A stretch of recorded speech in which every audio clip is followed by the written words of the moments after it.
In this video, I am going to explain why Flutter Mane is an important asset to the competitive singles metagame in Pokémon Scarlet and Violet.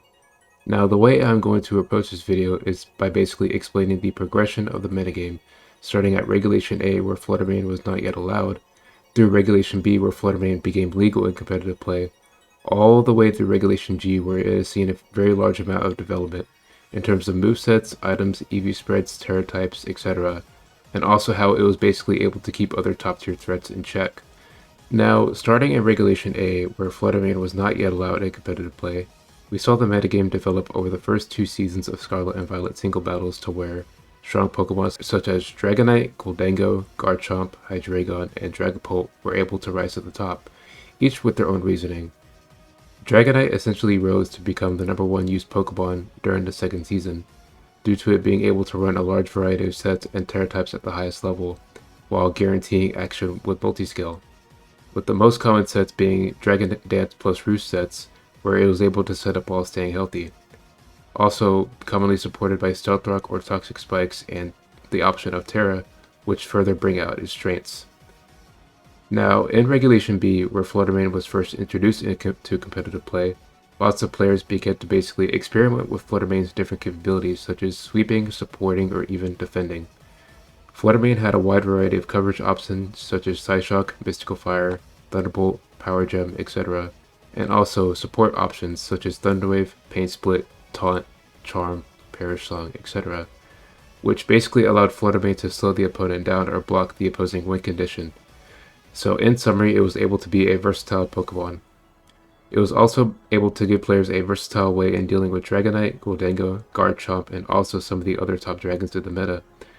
Flutter Mane was also a good way of dealing with Iron Bundle, which was another strong special attacker in the metagame, due to Iron Bundle having poor special defense and Flutter Mane having good special defense.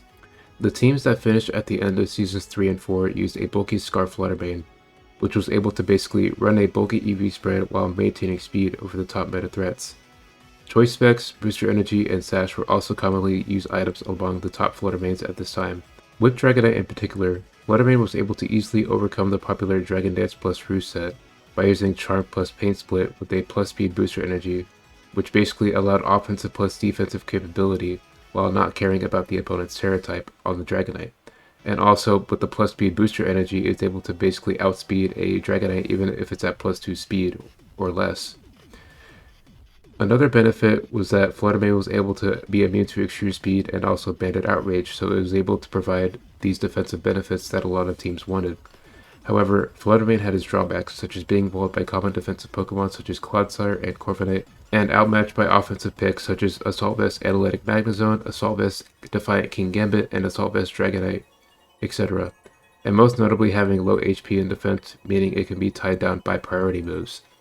One common example that we saw early on was the use of Choice Banded Dragonite plus Bulky Scizor, and basically this is where Bulky Scizor would threaten Flutter Mane with a Bullet Punch, which essentially forces the Flutter Mane to Territory Resistance, and if the Flutter Mane does Territory Resistance, Dragonite's Banded Extreme Speed is able to get through it. If it doesn't Terra, then basically Bullet Punch will get through it. Another example is the use of Taunt against the Booster Energy support Flutter Mane, which essentially enables Sucker Punch from a King Gambit or Chien-Pao to finish it off, since it can only use attack moves after a taunt.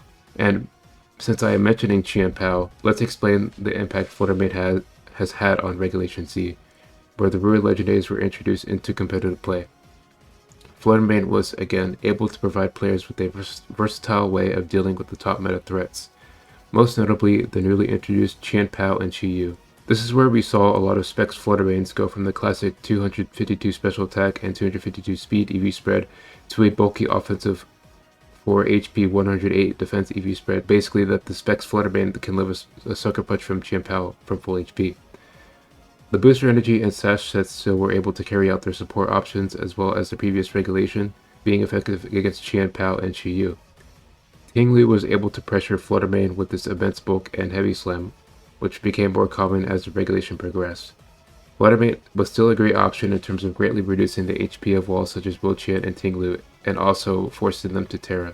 Regulation D increased the value of Flutter Mane against newly introduced Pokemon such as Urshifu, both forms, the Dark form and the Water form.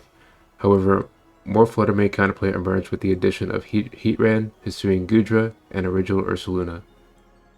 Because of how the meta was progressing, more Flutter Manes began to lean towards the support role and adopt Thunderwaves to support potential sweeps behind it.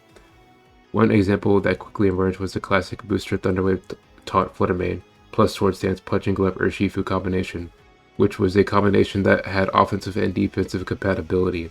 As a result, more players began cracking down on Thunderwave immunities such as specially defensive or Assault Vest Landorus, or by using Electric or Ground Terror on various Pokemon such as Dragonite and Urshifu.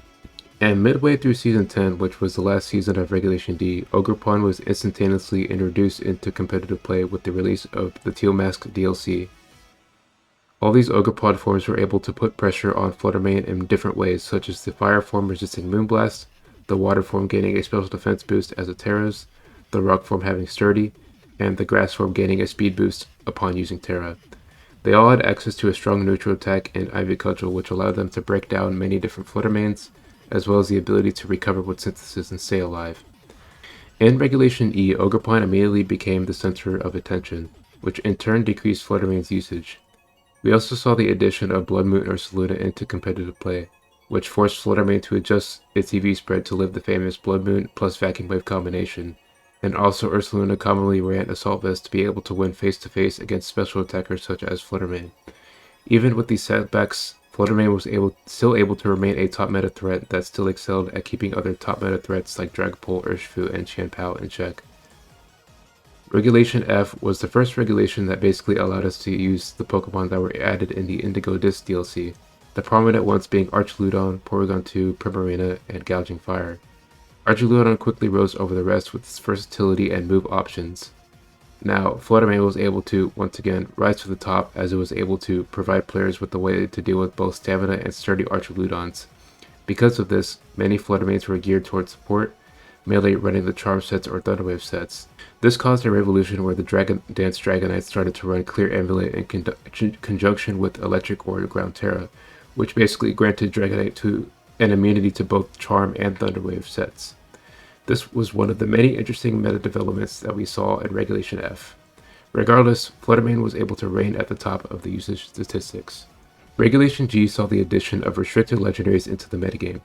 This includes the box art legendaries Koraidon and Miraidon, as well as Calyrex Shadow and Ice forms, Zacian, Kyogre, Eternatus, Ho-Oh, etc.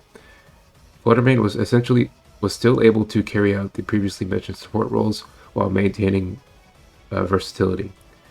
And it was also mainly running the Booster Energy item, which allows it to outspeed everything while binding them with its support moves or strong stab options. So that's basically the development of Flutter Mane throughout the majority of Scarlet and Violet. If you have any constructive questions or comments, please leave them below as I am open for constructive discussion. I hope you enjoyed this video, and I'll see you guys in the next one.